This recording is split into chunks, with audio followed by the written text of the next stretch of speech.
Boeing leaders are telling airlines to inspect switches on pilots' seats in its 787 Dreamliner jets. This comes after an accidental cockpit seat movement that, according to a report, likely caused the sudden plunge of a flight going from Australia to New Zealand. The incident launched passengers into the ceiling.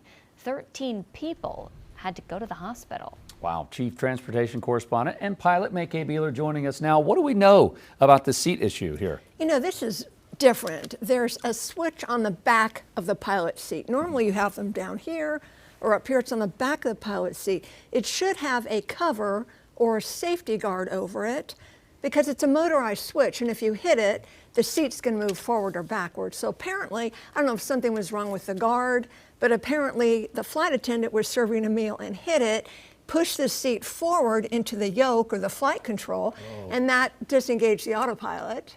And so the airplane did a nosedive. So I figured it was an autopilot issue because the plane doesn't do that unless you tell it to. Yeah. Okay, so Boeing has issued a safety advisory. If you have the 787 Dreamliner, be sure to check it at the next maintenance opportunity. They're not grounding the plane. They're not saying it has to be checked immediately. Probably should, but apparently back in 2017 there was an issue, and they are just reminding people to check that guard or that safety cap, make sure it's not jammed, to make sure it's there. Be aware that maybe something could go wrong. Very scary, because it takes everybody by surprise. Those poor passengers in the back, the ones that were injured. Wear your seatbelt, you never know. Yeah. What about the missing panel? You know, I wonder, was that an inspection panel? Had that been removed for an inspection and wasn't tightened?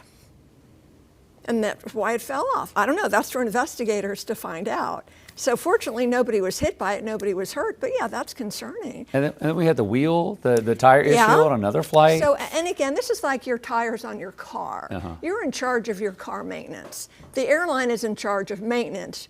And we have a walk around that the first officer does to check everything, but it could have been hard to see if a cotter pin or something was missing holding that tire on.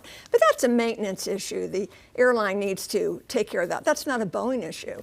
And then supposedly an engine ingested bubble wrap, perhaps when it was going down the runway, trash on the runway, and that caused the fire. We think. It seems to make sense. If that was the case, it's not a Boeing issue. It's a trash issue.